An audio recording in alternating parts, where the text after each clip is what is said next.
Hello and welcome to Primary Teaching with Kyle. My name is Kyle and I am a primary school teacher.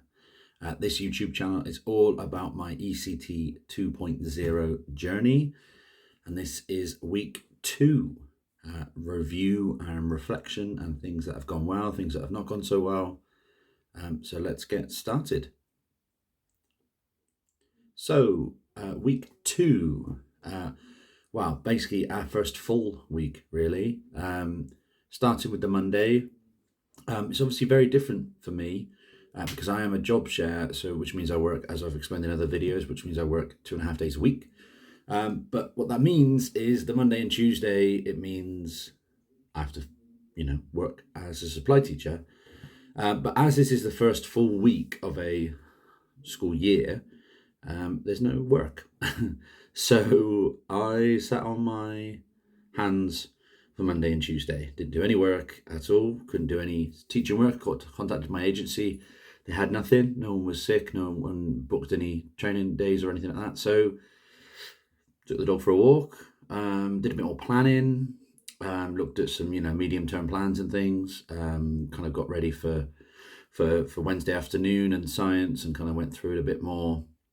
But I knew that when I went into school, my PPA/ECT time is on the Wednesday morning. So I knew that I had that morning free as well. So I didn't do too much work Monday and Tuesday. Overall, felt a bit crappy with it, to be honest. I felt a bit depressed. Probably not the right word, but I just struggled because I was ready to start working. And then I couldn't. So this is probably the first time where it's hit me that, oh yeah, you're not a full-time teacher anymore. Which, there's pros and cons to it. We'll get to that in this video and other videos. Is definitely a really interesting experience.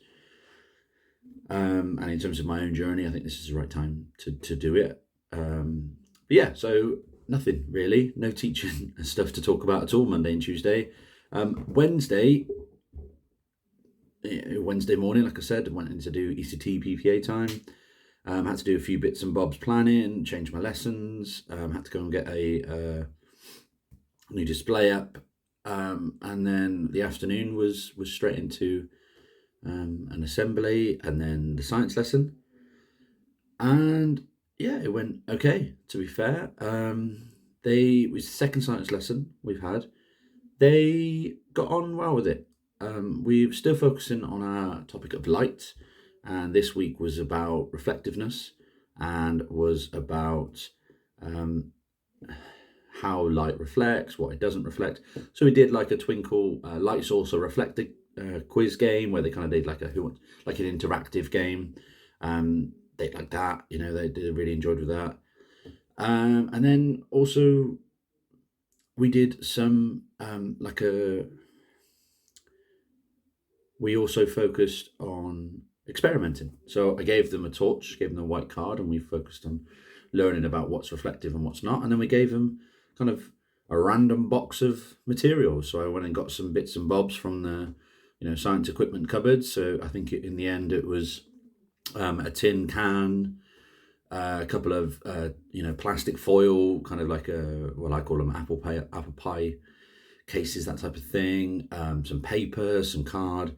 They could use anything that's on their table, so scissors, pencils, pens. And the idea was just to kind of discuss it, experiment. And then the worksheet was a most to least likely worksheet. So that was the idea for them to kind of discuss and figure out which one was the most reflective and which wasn't. And then ironically, reflect on what is reflective and what isn't. So yeah, that was Wednesday afternoon. So that all went well. Going into Thursday and Friday. So Thursday and Friday, like I said, we're going into proper lessons now. And our scheme of writing for English writing lessons is the right stuff. Now, I've done the right stuff before last year in my year 3 class in my previous school as a supply teacher. So I know the right stuff quite well, but I am obviously job sharing, and so the other job share teacher had already done a lesson on the right stuff. She was there this last year. She's the deputy head. So I'm trying to make sure that we're trying to make sure that the lessons are as smooth as possible between the two teachers, especially for an English. What the way we split it up is that we do.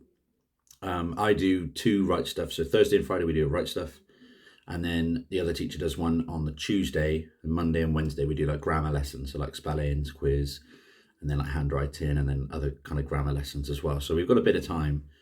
But yeah, so the Thursday morning I was quite nervous, to be fair, because it was the first time I'd done a proper right stuff lesson for since kind of June, July, which feels like a long time ago. And then also I want to make sure that it's to the same standard. I want to make sure that I'm doing it to the best I can. And I didn't plan this. When we split the planning up in the summer, because she'd already had quite a lot of the planning from last year, the co-teacher had planned it. So I'm looking at the flip charts and I'm looking at it, and it's always a bit different when it's not your planning, is it? But it went well. The kids got the idea. With the right stuff, it is I really like the scheme, but you have to almost do a lot of the scaffolding in your head, unless you want to give it, extra worksheets or anything, but you almost have to do the scaffolding in your head in terms of, are they getting the idea of what each chunk is? So for example, the first chunk might be onomatopoeia. Are they understanding what type of words they can do? Do you need to give them more examples? Do you need to give them a modelled example? Do you need to show them things? So that comes with it as well. Then making sure that all of them are getting it in the right section. So we have 2 double pages and things like that. So that's something as well. But overall, went well. And then we had English. Then we had maths, which we are following the White Rose scheme, which again I've used before. And I really like their presentations. I find it really easy to use. So we did some TT Rockstars practice on the iPads first, and then we went straight into White Rose Maths. It was really good, to be honest.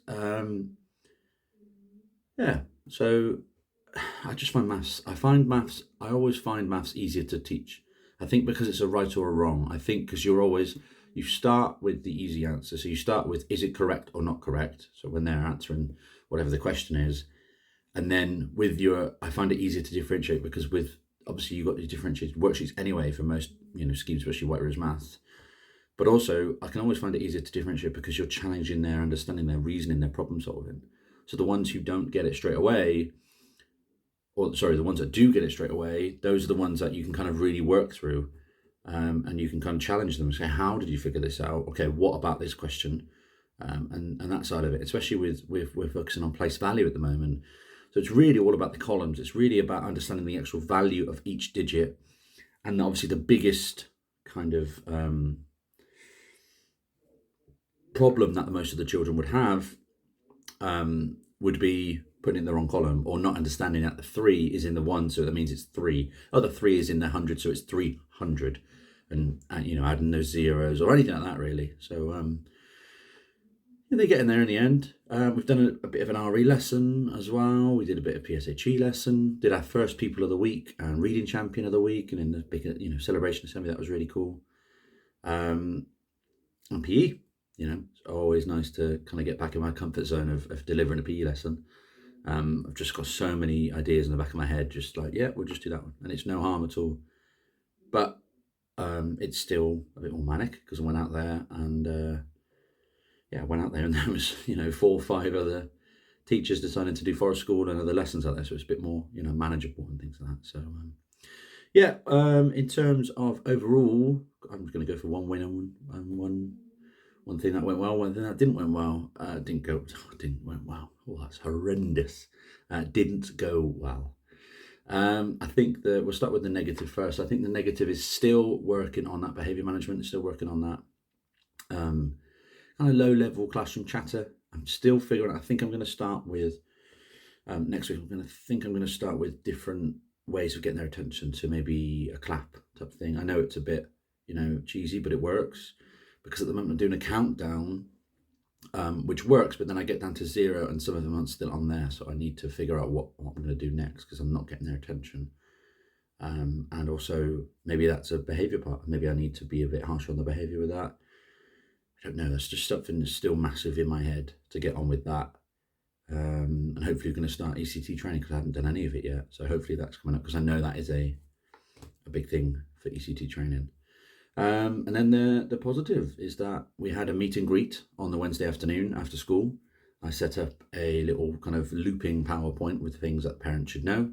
The 10 parents that came or so, I was quite disappointed there was only 10 or so, but the parents that came, they were really, really, really positive. Had a good chat with all of them. They had a good chat with me and the co-teacher.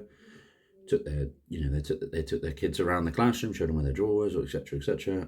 But it was really positive, and it's a really nice environment. The parents seem nice.